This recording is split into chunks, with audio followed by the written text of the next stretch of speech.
In 1764, deep inside the steady. belly of the warship Take in the HMS topsails. Victory, amid crashing waves and the scent of damp timber, another smell lingered more strongly than all the rest: salted beef. Hundreds of wooden barrels were stacked like massive energy cells, sustaining thousands of sailors through months at sea. Without them, there would be no fleet. Without a fleet, no empire. By the Heave-ho, lift her mid-18th up century, now. Watch the the ropes world there, entered lads. an era in which Aye, energy steady came as not she only goes. from coal or wind, but also from protein. And the center supplying this form of biological fuel was neither London nor Paris, but a small island at the edge of the Atlantic, Ireland. The There, steam engine among and the misty telegraph, pastures and wet the grasslands, twin engines of a beef new was transformed global into one of the age. first industrial commodities of the modern age: corned beef. Durable enough to cross oceans, cheap enough to feed armies, and standardized enough to symbolize early globalization. This is Keep a that lesser moving told lively story now. of an We must everyday make the tide. technology that Ensure became the the tally fuel is of correct for imperial the Glasgow expansion, shipment. where every grain of salt acted like a political molecule, and every slice of meat became a brick in the map of the world. During the 17th and 18th Watch your centuries, step there, mind the gap. Ireland was one of Europe's largest cattle-raising regions. Look, Its damp we made it. climate, It's more beautiful fertile than the pictures. grasslands, Finally, we are and here. low terrain formed a natural protein factory. Yet what truly turned Ireland into the food workshop of the British Empire was not just nature but politics. While salt was heavily taxed in England, Irish merchants operating within a colonial system were allowed to use it at minimal cost. A kilogram of salt could be several times cheaper than in London. Since salt was the foundation of preservation, this price gap transformed Ireland into Europe's leading center of salted beef production. Beef from Munster was packed into oak barrels, layered carefully with coarse salt corns. Pete, Processing lads, move those workshops barrels. emerged around Where the you going port of with that? Cork, Get this where secured for hundreds London of now. barrels were loaded onto ships each day. Hurry Corned now, beef the was no tide longer waits just for food. no man. It became a Push form them of stored forward, lads, energy keep the compact, pace. durable, and transportable. If Britain had an industrial revolution powered by iron and coal, Ireland had a food revolution powered by salt and meat. Irish A salted stark beef was not contrast in merely the price of sustenance. salt. It In was England, one of the this artisan earliest sea salt internationally costs nearly standardized £9, products. while Each barrel carried a fixed weight, a defined salt ratio, and the mark of its processing house stamped onto the lid. That's Long 5 barrels before salted and ISO ready for market. certifications Good. The existed. projection holds true. We The will see a world fair return on already this lot. had corned beef. Every barrel functioned as a measurable energy unit that could be traded across borders. The British Navy knew that one barrel equaled roughly 100 rations over 10 days. Portuguese merchants could calculate its nutritional value when exchanging it for sugar, tobacco, or rum. This standardization created a new global commercial language. People did not need to share a spoken tongue, only an understanding of standardized goods.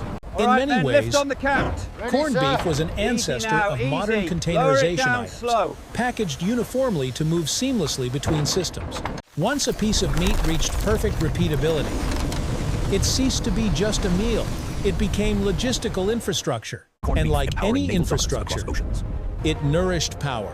In the open ocean, where temperature, humidity, and microbes worked against human survival, corned beef offered the only viable solution.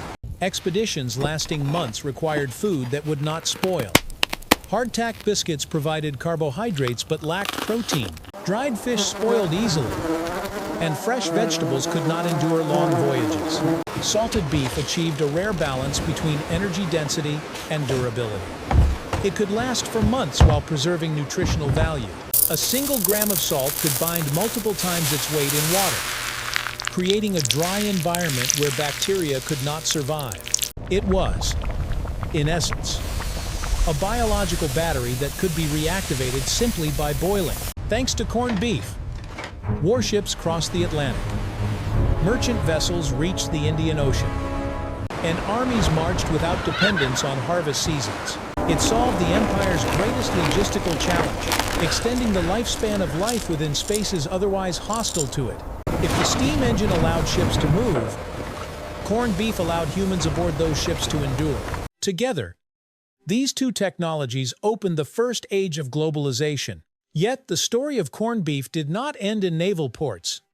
As the 19th century unfolded, Ireland fell into the devastation of the Great Potato Famine.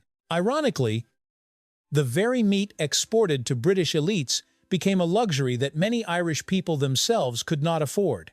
When waves of Irish migrants arrived in America, they carried with them memories of this food, a symbol of both power and poverty. In New York, Irish immigrants, unable to buy Irish salted beef, turned instead to the cheaper brisket sold by Jewish butchers, cooking it in their own style. From this fusion emerged Irish-American corned beef, a new culinary emblem of immigrant identity. Thus, corned beef evolved from fuel of empire into food of exile.